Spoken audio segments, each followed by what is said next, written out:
Então, meus amados irmãos, vamos abrir a Bíblia em Atos dos Apóstolos, por favor. Atos dos Apóstolos, capítulo 11. Abra a sua Bíblia em Atos, por favor. No capítulo 11, a partir do versículo 19. Atos 11, versículos 19 em diante.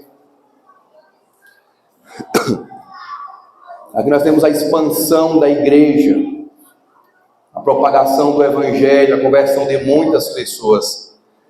Atos dos Apóstolos, capítulo 11, versículo 19 em diante. Os que foram dispersos a partir da perseguição que começou com a morte de Estevão, se espalharam até a Fenícia, Chipre e Antioquia, não anunciando a palavra a ninguém que não fosse judeu. Alguns deles, porém, que eram de Chipre e de Cirene, e que foram até Antioquia, falavam também aos gentios, ou aos gregos, anunciando-lhes o evangelho do Senhor Jesus. A mão do Senhor estava sobre eles, ou com eles, e muitos crendo se converteram ao Senhor.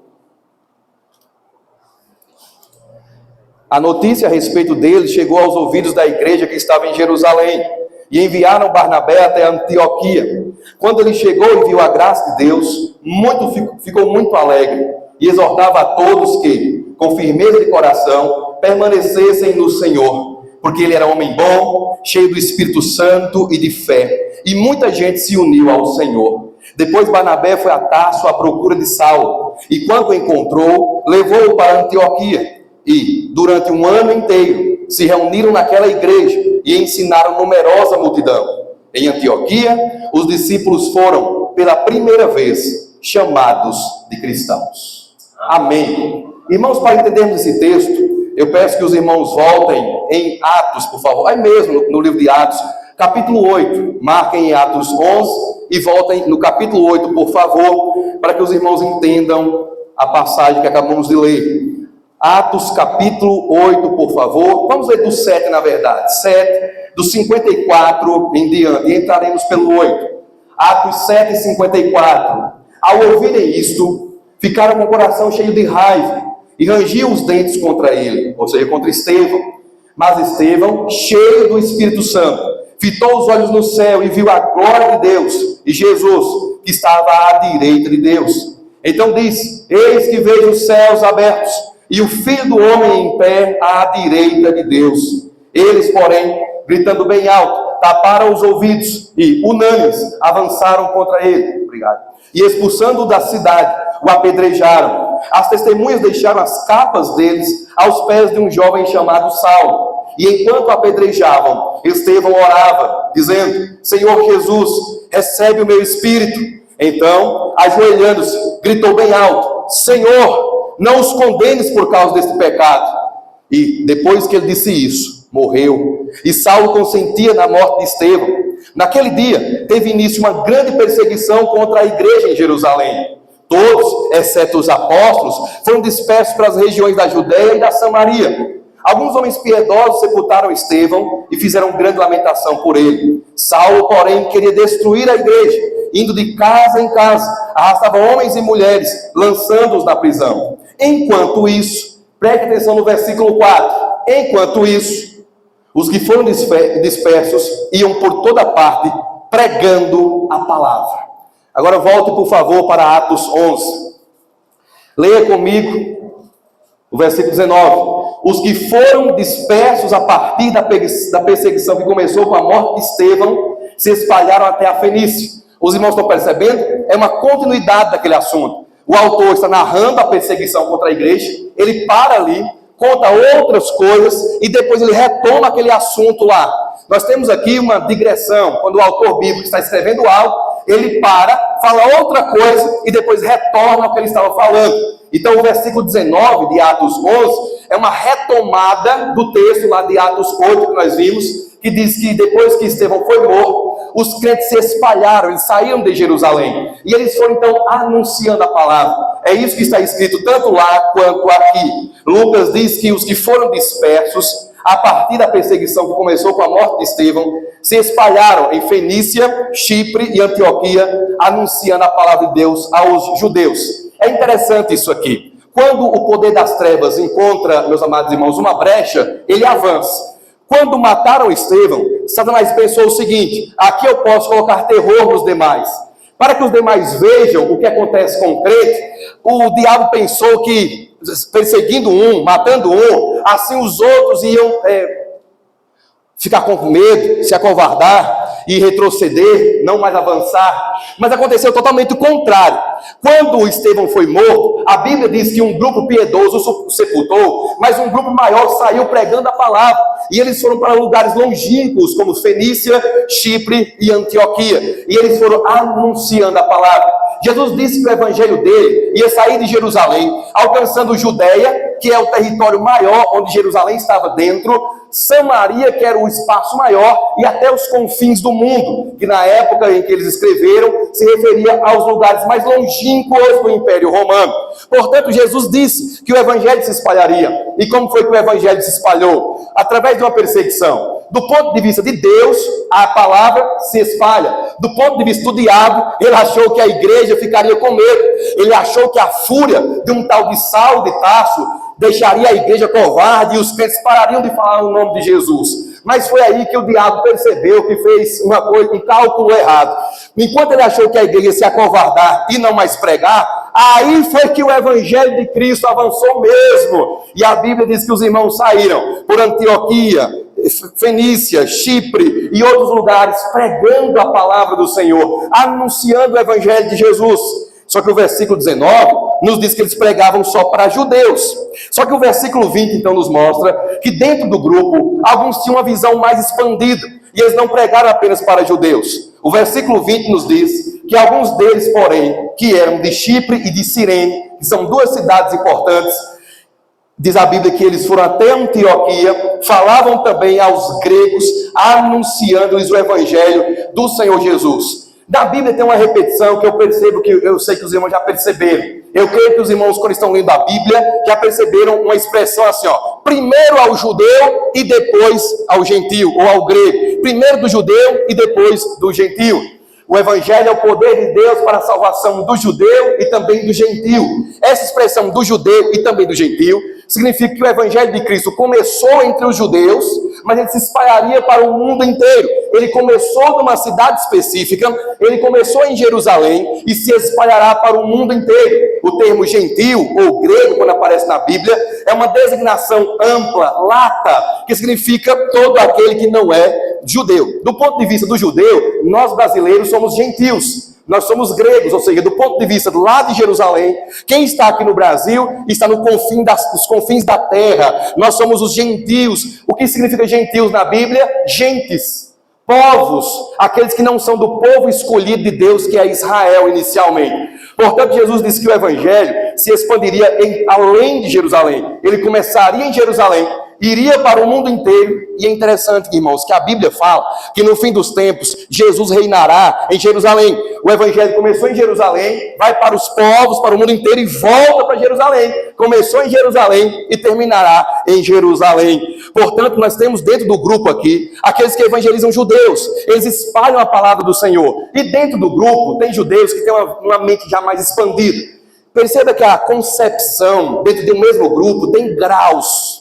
Uns entendem menos, e eles evangelizam só judeus, mas outros já perceberam o seguinte: o evangelho é também para os gentios, e eles vão até os gentios, e a Bíblia diz que eles anunciam o evangelho do Senhor Jesus.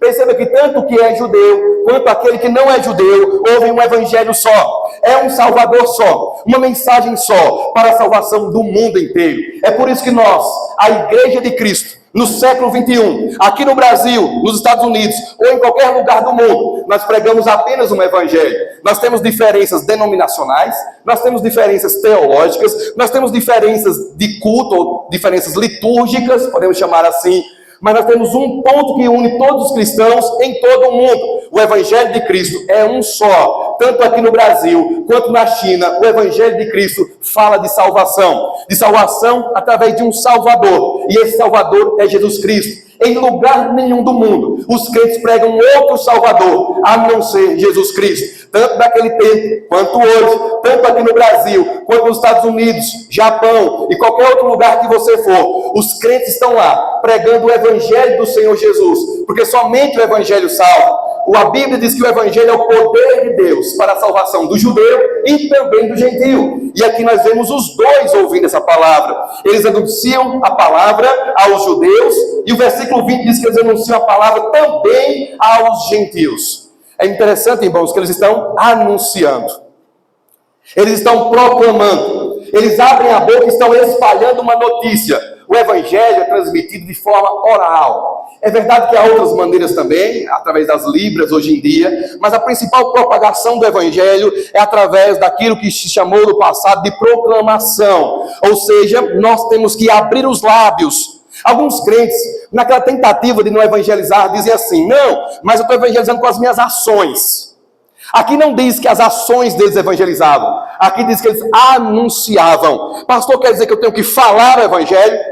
A não ser que você tenha uma outra forma, melhor do que a de Deus para anunciar. Como eu sei que não tem, nem eu também, ninguém terá, a Bíblia diz que nós temos que anunciar o Evangelho. Os crentes em todos os lugares do mundo anunciam o Evangelho.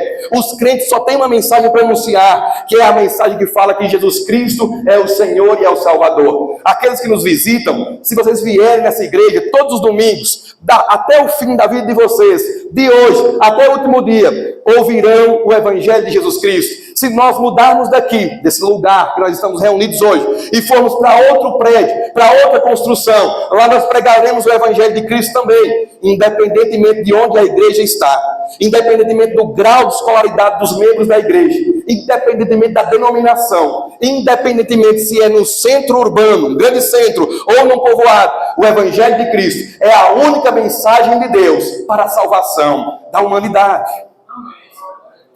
E é por isso, meus amados irmãos, que nós temos que anunciar o Evangelho de Jesus Cristo. O texto nos diz que eles foram espalhados por causa da perseguição de Estevão. Através da morte de um crente, Deus produziu muitos crentes. Através da morte de um homem chamado Estevão, inclusive ele era diácono, morreu apedrejado porque pregava a palavra. Através dele, a Bíblia diz que os evangelistas, os judeus foram espalhados e eles anunciavam, irmãos, o Evangelho do Senhor Jesus. É interessante que aqui diz que é Evangelho do Senhor Jesus. Evangelho significa boas notícias. São boas notícias a respeito de Jesus Cristo. O que é que significa Evangelho? Significa que Deus salva a humanidade através de um Salvador, que o próprio Deus enviou ao mundo. É isso que quer dizer Evangelho. São as boas notícias de que Deus nos salva gratuitamente através de Jesus Cristo. Ninguém precisa alcançar salvação. Ninguém precisa comprar salvação. Ninguém precisa merecer salvação, porque não conseguimos alcançar,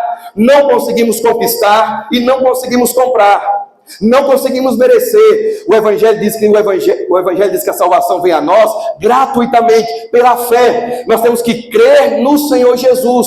Como é que eu sei disso? Leia comigo o versículo 21, por favor. A mão do Senhor estava com eles, e muitos, fazendo boas obras, se converteram ao Senhor.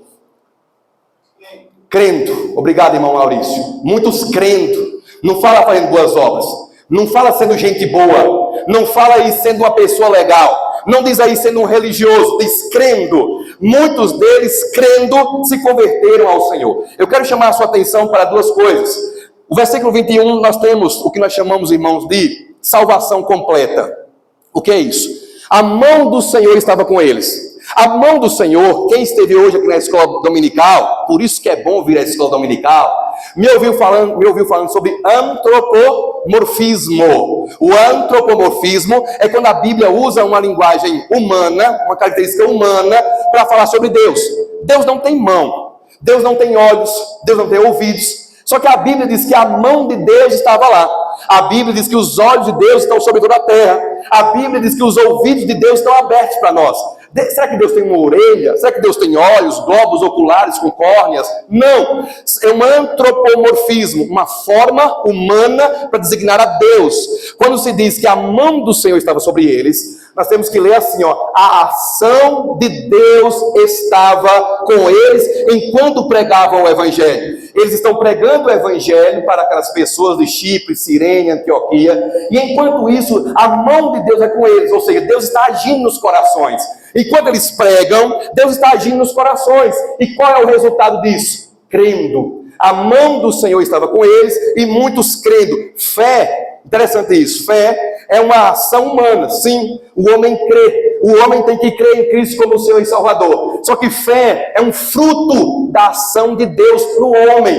É preciso que Deus primeiro transforme o coração, para que assim o homem creia. A mão do Senhor agia enquanto eles pregavam, então Deus gerou fé no coração, eles creram e foram salvos. Por isso, irmãos, que nós temos que pregar o Evangelho.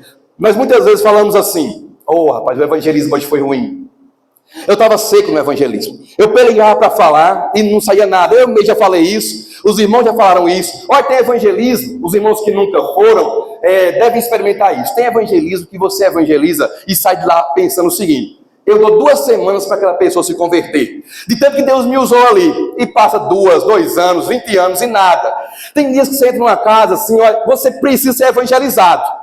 Enquanto o irmão está evangelizando, você está assim olhando para ele pensando: meu Deus, me converta. Dá vontade de: ei, irmão, eu quero aceitar Jesus. Não é o povo da casa, não. É eu que quero aceitar Jesus. De tão secos espiritualmente que estamos. Chegamos ali e falamos de forma atabalhoada, tropeçando nas palavras, sem saber o que dizer, pelejando, mas vamos. Mas o que é que eu quero dizer com isso? Não é o teu jeito de evangelizar, não é o quanto somos usados numa casa, não depende, irmão, se você sabe falar ou não. É por isso que não tem desculpas. Eu não vou evangelizar que eu não sei falar. É mentira, você sabe falar. Todos nós temos que entender o seguinte: nós sabemos falar, e mesmo que não soubéssemos, não precisa você saber falar.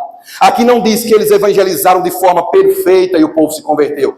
Aqui diz que a mão do Senhor estava com eles. Amém. Quem converte é Deus. E eu faço o que, pastor? Tu anuncia. Nós anunciamos. Nós temos que pregar a palavra. Deus não vem do céu evangelizar. Nós temos que fazer isso. E nós não convertemos ninguém. É Deus quem faz isso. O problema dos crentes hoje é que eles não querem pregar, eles querem converter. E ninguém converte ninguém. Ninguém transforma ninguém. Pastor, estou pregando, pastor, há muito tempo, e ninguém se converteu. O que é que tem, meu irmão? É a mão do Senhor que está agindo. Quando Deus começar a agir, pessoas se converterão, e de repente você verá o fruto do seu penoso trabalho.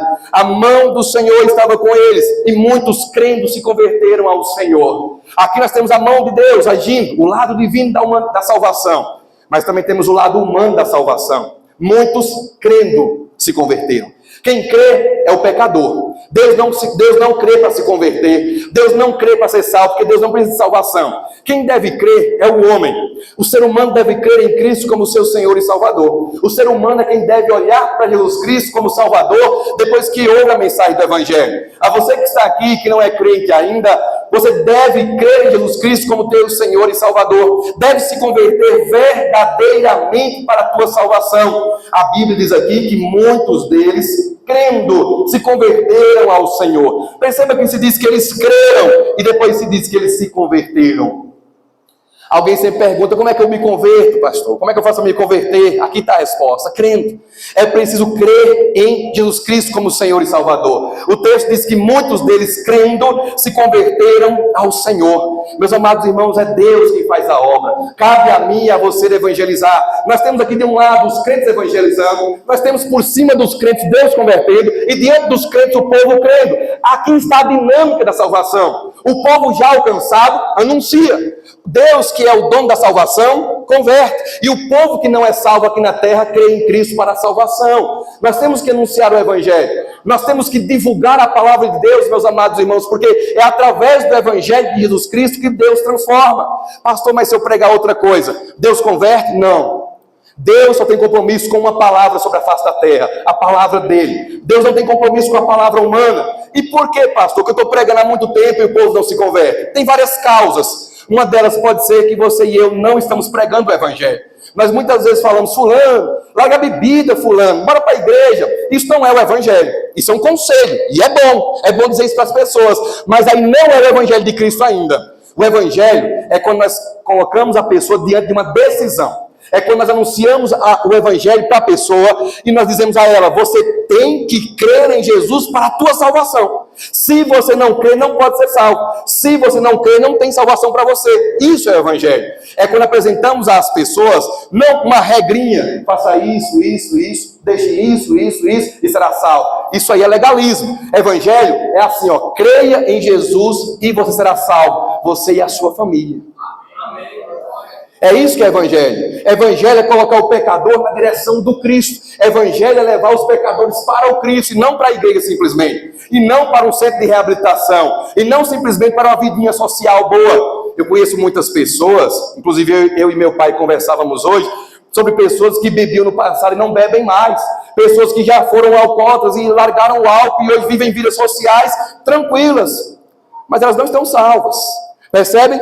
Não quer dizer que alguém largou as drogas, alguém largou a bebida, alguém largou as festas, pronto, a pessoa já é crente. Não é. Ela não está salva. Só somos salvos quando cremos em Cristo Jesus como nosso Senhor e Salvador. Quando cremos verdadeiramente em Jesus como Salvador. A você que está aqui essa noite nos visitando, a Bíblia diz que a salvação é por meio da fé. Por isso que aqui diz que eles, ouvindo, crendo, se converteram. Você está ouvindo a palavra de Deus agora. E o que tem a fazer agora é crer. Crer no Evangelho para a sua salvação. Crer em Cristo como teu Senhor e Salvador para que assim seja salvo. Porque o texto bíblico nos diz que enquanto eles ouviam a palavra, eles criam e se convertiam ao Senhor. Meus amados irmãos, uma palavra também à igreja. Vamos anunciar o Evangelho, irmãos. A palavra de Deus não volta vazia. A palavra do Senhor, meus amados irmãos, nunca é pregada em vão. Nós temos que anunciar o Evangelho não confiando em nós. Pastor, está vendo que eu evangelizando a pessoa? Não é a mesma coisa que o senhor evangelizando a pessoa? O mesmo evangelho que eu anuncio, é o mesmo evangelho que você anuncia. Quem converte, meus amados irmãos, é Deus. O pastor espera em Deus. Os membros esperam em Deus. Os missionários esperam em Deus. Os obreiros esperam em Deus. Os diáconos esperam em Deus.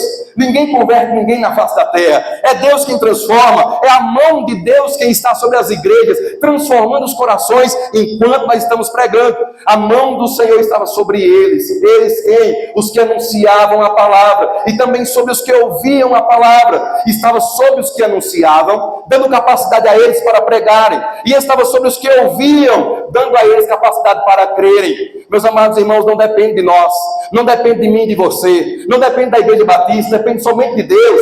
O Evangelho é de Deus, a mensagem é divina, é poderosa em si mesma, não precisa de validação, não precisa de autoridade, ela não precisa de ninguém para validá-la. O Evangelho tem poder em si mesmo, é o poder de Deus para a salvação de todo aquele que crê, primeiro do judeu e também do itaguaçuense. E é por isso que nós temos que evangelizar. É por isso que nós temos que anunciar. E o versículo seguinte nos diz, versículo 22, a notícia a respeito deles chegou aos ouvidos da igreja que estava em Jerusalém. E enviaram Barnabé até Antioquia. Quando ele chegou e viu a graça de Deus, ficou muito alegre e exortava todos a que, com firmeza de coração, permanecessem no Senhor. Porque ele era um homem bom, cheio do Espírito Santo e de fé, e muita gente se uniu ao Senhor. Quando Deus começou a converter pessoas lá em Antioquia, a Bíblia diz no versículo 22 que a notícia dessas conversões chegou até Jerusalém. Por que até Jerusalém? Jerusalém era o centro da fé naquele momento. Lembra que Jesus subiu aos céus e ele deixou 12 judeus do lugar dele. Ele deixou 12 homens aqui para propagarem a palavra. E eles começaram em Jerusalém. Qualquer questão que havia naquele tempo, qualquer dúvida teológica, qualquer disputa, tudo era disputado, resolvido em Jerusalém. Porque Jerusalém era o centro onde os apóstolos estavam. Por isso que se diz aqui que a notícia a respeito deles chegou aos ouvidos da igreja em Jerusalém. Quando a igreja de Jerusalém soube dessas conversões, o que ela fez? Ela mandou um obreiro para lá. Enviaram Barnabé até Antioquia. Duas coisas serão observadas. Primeira coisa, todo trabalho nascente só vai adiante com uma liderança local. Todo trabalho só vai adiante com uma liderança local. Guarde no seu coração ou anote aí. Nós precisamos de pastores, missionários e obreiros, diáconos, líderes para darem prosseguimento à igreja. Toda a igreja tem que ser liderada. Nós vivemos hoje uma crise, meus amados irmãos, de submissão. Nós estamos acompanhando uma geração que não quer mais receber ordens, uma geração que diz, eu mesmo não vou dar conta a ninguém. Tem até membro da igreja que diz isso, eu mesmo não cuido de minha vida e não devo minha vida a ninguém. Deve. Nós temos que ter vida sob supervisão. Ninguém pode ser crente solto assim, ninguém é meu líder, eu não devo a ninguém, eu não respondo a ninguém. Responde sim. Todos nós temos que responder a Deus acima de tudo e também aos líderes locais. Deus levantou a igreja em Jerusalém para enviar Barnabé para lá. O trabalho está começando, as pessoas se convertendo, mas veja bem, E depois da conversão? Depois que o povo se converte, vamos fazer o quê? Barnabé foi enviado para lá. E aqui vem a minha segunda observação. É preciso que haja pessoas capacitadas para liderarem igrejas nascentes. É preciso que haja pessoas capacitadas para liderarem igrejas nascentes. Veja bem o que diz o versículo 24. Porque ele era um homem afastado da igreja, carnal e mundano. Homem bom, cheio do Espírito Santo e de fé. A igreja de Jerusalém ia enviar qualquer membro para lá? Não ia. Você que é membro dessa igreja, se nós plantássemos um trabalho hoje, você estaria preparado para ajudar esse trabalho? Você que é membro dessa igreja já há muitos anos, aos que chegaram agora vamos dar um desconto, mas vão se preparando também. A nós que estamos aqui já há um bom tempo, você e eu cooperaríamos num trabalho da Igreja Batista iniciado em outra localidade? Você e eu somos membros assíduos da nossa igreja, a ponto de nós plantarmos uma outra igreja? Há muitas pessoas envolvidas, ou melhor, influídas. Elas querem porque querem fazer, elas querem porque querem fazer isso e aquilo, mas é preciso ser para depois fazer. Barnabé era um homem bom, cheio do Espírito Santo e de fé. Meus amados irmãos, nós temos que amadurecer. Deus precisa de mim e de você nesse sentido.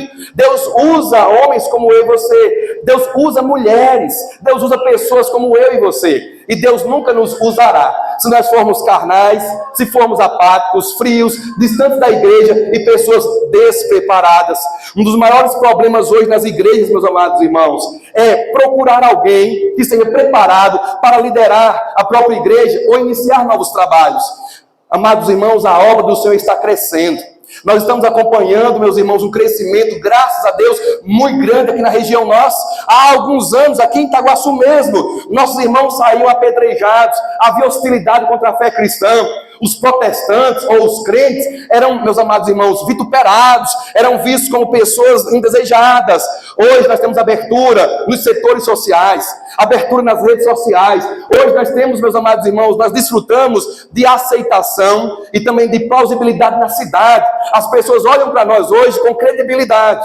O que é que nós temos que fazer então? Aproveitar o momento. Nós estamos crescendo e logo nossa própria igreja precisará de Barnabés para que nós coloquemos em ministérios. Nossos ministérios estão crescendo e a pergunta é: você seria enviado para dar continuidade a um trabalho que Deus iniciou? Você e eu temos capacidade hoje, dada por Deus, preparo de igreja. Nós temos experiência de chão de igreja hoje para nós liderarmos novos convertidos, para acompanharmos casais, para acompanharmos pessoas que estão precisando de nós. Nós temos capacidade.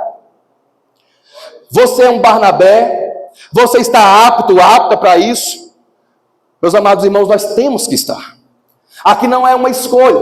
Nós muitas vezes falamos para o povo do mundo: não tem escolha não, ou é Jesus ou nada. Mas quando chega em nós aqui na igreja, nós colocamos opções. Eu posso, eu não posso participar. Se criou um negócio nas igrejas hoje que é estranho, é o tal do voluntariado. É a coisa mais estranha que eu já vi no mundo, é o voluntariado.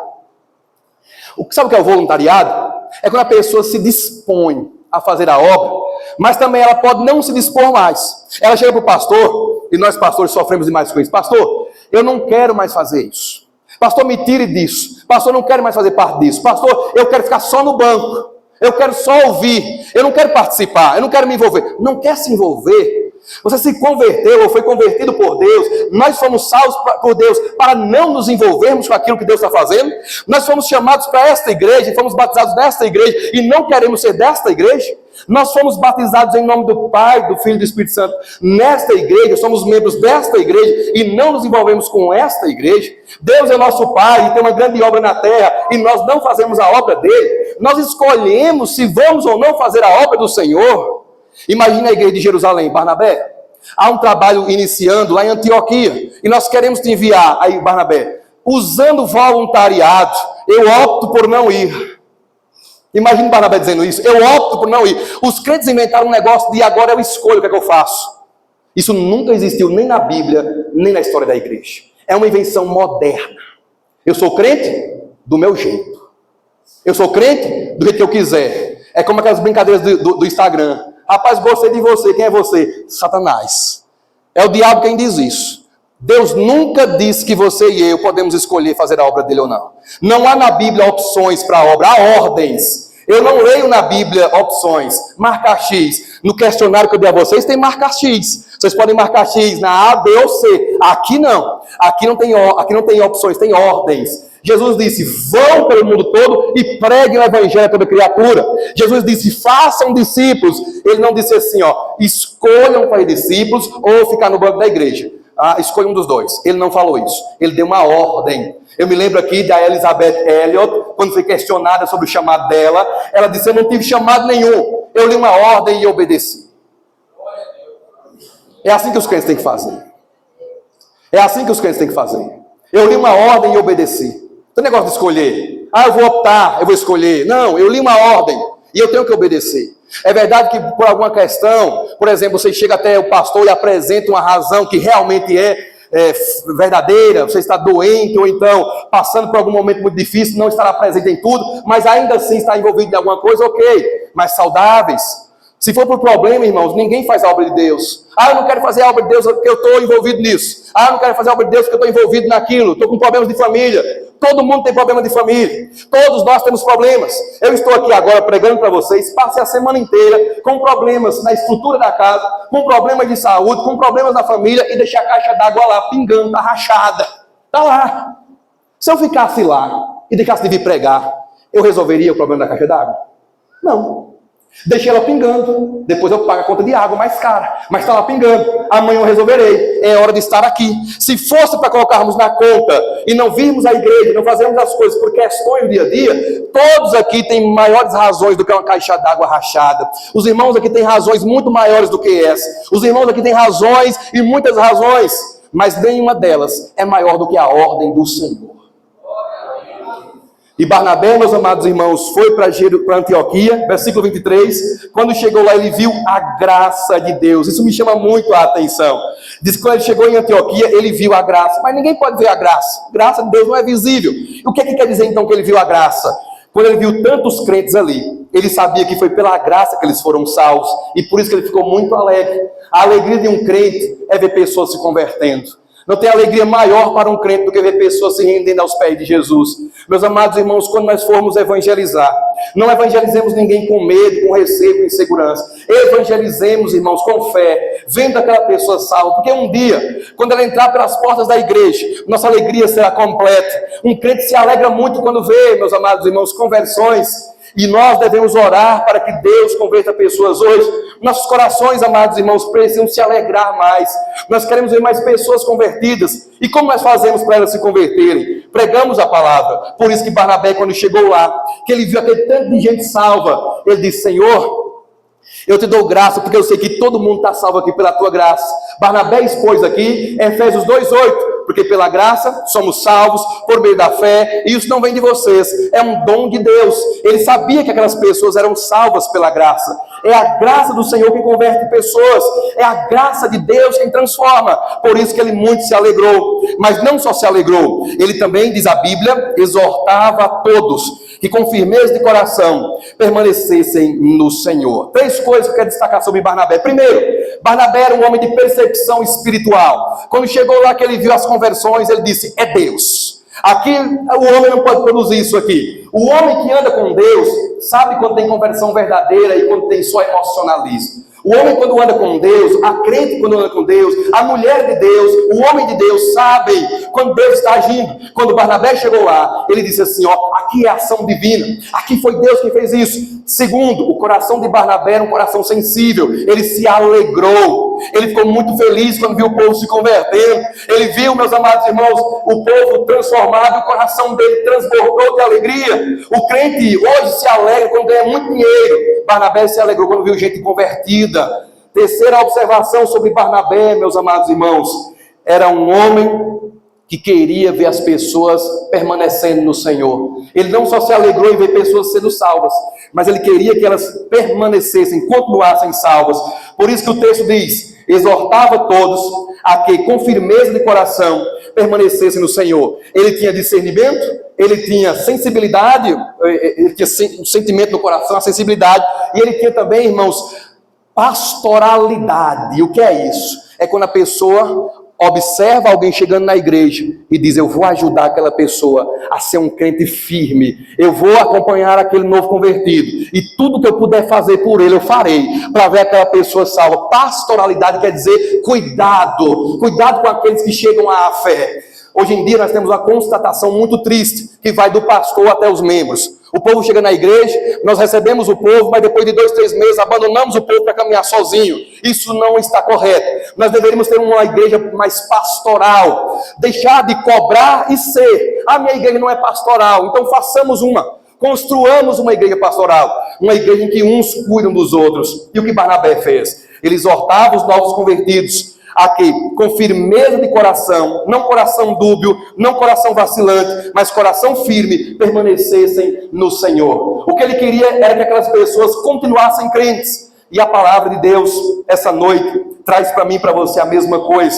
O que os crentes verdadeiros querem é que todos os novos convertidos que estão aqui na igreja permaneçam no Senhor. O que a palavra de Deus quer é que todos nós, convertidos ou veteranos, novos convertidos ou veteranos, permaneçamos na presença do Senhor. Meus amados irmãos, que nenhum de nós desvie, que nenhum de nós recue, que nenhum de nós retroceda, que nenhum de nós deixe os caminhos do Senhor, mas que todos nós, meus amados irmãos, de coração firme, permaneçamos no Senhor com os nossos problemas, com as nossas dificuldades, com os nossos temores, com os nossos tremores, com as nossas fraquezas, com as nossas dificuldades. Mas, meus amados irmãos, vamos continuar no Senhor. Quando Barnabé chegou lá, ele disse aos crentes novos convertidos: fiquem no Senhor, permaneçam no Senhor. E ele exortava todos eles. A palavra exortação quer dizer encorajamento. Aqueles novos convertidos queriam retroceder, queriam voltar para o mundo como todo novo convertido quer. O novo convertido, ele quer Deus, ele é muito empolgado, ele é muito envolvido, mas quando houve um batuque, o novo convertido se deixar, ele começa a balançar os ombros. Aí tem que ter alguém para segurar os ombros do novo convertido. O novo convertido é crente até o carnaval. Aí chega o carnaval, ele lembra dos tempos de outrora, ele lembra que já bebeu muito, que já foi um folião, que já foi alguém dos blocos de carnaval. Aí o corpo começa a mexer por dentro. É a hora que um Barnabé chega e diz: ei, esqueça o carnaval, esqueça o mundo, esqueça o que você passou, esqueça o que deixou, esqueça o que ficou para trás, e vamos caminhar juntos em Cristo Jesus. Nós temos que ser Barnabés. Nós devemos ser Barnabés na vida uns dos outros, e não apenas esperar os Barnabés em nossa vida. Olha como termina o versículo 24. E muita gente se uniu ao Senhor.